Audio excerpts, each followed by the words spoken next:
Hello everyone, Mada Jeka here. So share ko lang ang ating new earning app na ginagamit. So before tayo mag-proceed, disclaimer lang guys, hindi pa ganun kalalim ang aking knowledge about this game.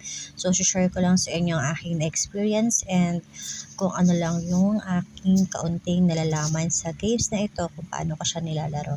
So pagka loading niyan guys, dito na siya agad mapupunta. Pag open ng app, dito agad siya mapupunta sa farm and then itong picture na ito, dyan natin makikita yung ating profile. Pwede tayo dyan mag-edit, pwede nating tayo maglagay ng background dyan, tapos kagaya nito. And then after nyan, ito naman yung gold bar. So, yung gold bar na yan, manggagaling yan dito sa ating hinarvest. Kapag kasi natapos yung timer, may lalabas dyan na claim, then makaka-receive na tayo ng gold bar. So, yung gold bar, gagamitin natin siya pambili ng plot para ma-unlock, para tumaas din yung level natin. Kasi, the more na tumataas yung level natin, the more na makaka-receive tayo ng red packet, para pang withdraw. So, pagka siya yung gold bar, bili lang tayo. Click natin tong red packet sa bandang left side sa baba para madagdagan ng ating red packet at tumaas ang ating level. Tapos, yung coins naman, yan yung ginagamit natin pambili ng butler or kaya pambili rin ng physical strength. Though, dyan sa may physical strength, meron muna tayo makukuha dyan na free. Pero kung ubos na yung ating free na pwede natin i-claim para magkaroon tayo ng physical strength at makapag-steal tayo sa ating mga playmates, pwede natin gamitin yun. Pwede natin gamitin yung coins pambili. And then, yung coins din yung ginagamit natin para makapag-send tayo ng gift sa ating mga friends and playmates. So, pag nakita natin yung red packet ng playmates natin is nag-wave, pwede nating i-click yon para ma-steal natin yung kanilang red packet or gold. So, dito kinakailangan natin mag-add ng playmates kasi part siya ng ating task. And then, yung mga playmates natin, meron silang power para makapag-steal sila ng red packet or ng gold sa atin. Then at the same time, tayo rin sa kanila, meron din tayong power para makapag-steal ng kanilang gold or red packet as long as hindi pa ito nakiklaim. So, pag nakita natin nakalagay not allowed to steal, ibig sabihin niya na-claim na yung reward or meron silang butler. Yung butler, ito yung pusa doon sa may farm na hina-harvest natin. Yung butler na yan, ang task niyang gawin is siya na yung magko-collect ng red packet and gold.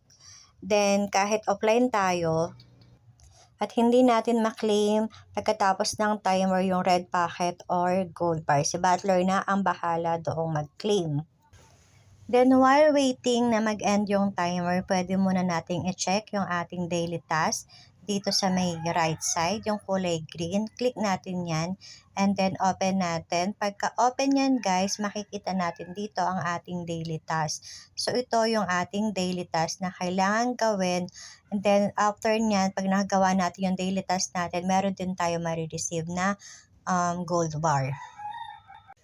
Then sa newbie, mag-sign in tayo para meron tayo maklaim na reward, gold bar, red packet, or mga frame na pwede natin gamitin sa ating profile. So after daily task, pwede tayo mag-explore muna dito. Check natin yung ating message and then itong moments. Isa yan sa mga task natin. And then pwede tayo mag-post dyan ng mga picture ng video natin na gusto nating i-share para magawa natin yung ating task and makareceive tayo ng gold bar.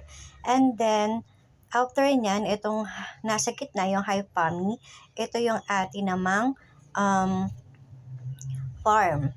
So, after nyan, click natin itong room. So, pwede tayo mag-explore sa mga room ng ibang family. And then, party. And then, itong followed, ito yung mga pinalaw natin na mga profile or family. Yon. And then, after nyan, pwede natin i-check yung ating family. Yung mga members, check natin kung sino dyan yung mga hindi pa natin na-add as playmates.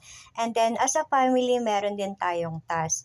And then, yan, receive natin yung mga pwede nating i-receive, yung mga nagawa na nating task. After nyan,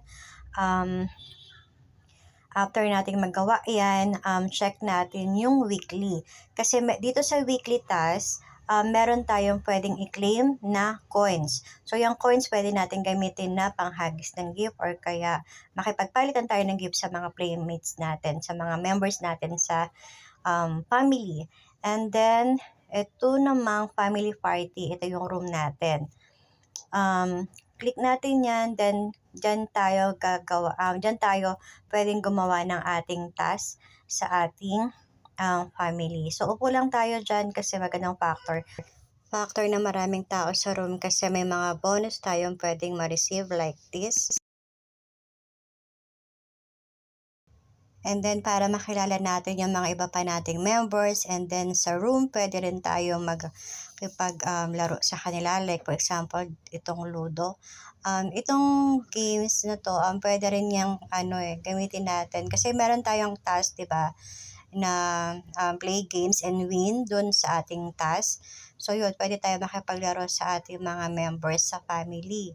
And then, magandang factor yun to kasi para at least nakakapalagayan tayo ng loob and then nagiging friends natin yung mga members natin.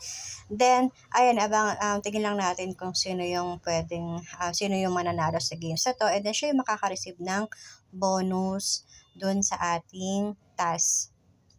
And then, yan, marami rin tayong pwedeng laruin na games dito. And dito naman kahit wala naman tayong coins, basta manalo tayo, makakakuha tayo ng reward sa ating task. So, no problem kahit wala tayong coins.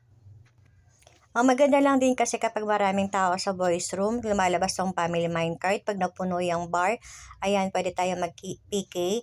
And then, uulan ng red packet. Yung red packet coins yan. So, i-click lang natin i-click yan para makadami tayo ng coins. Then, after nyan, ayan, pinapakita kung sino yung mga maraming nakakuha ng coins.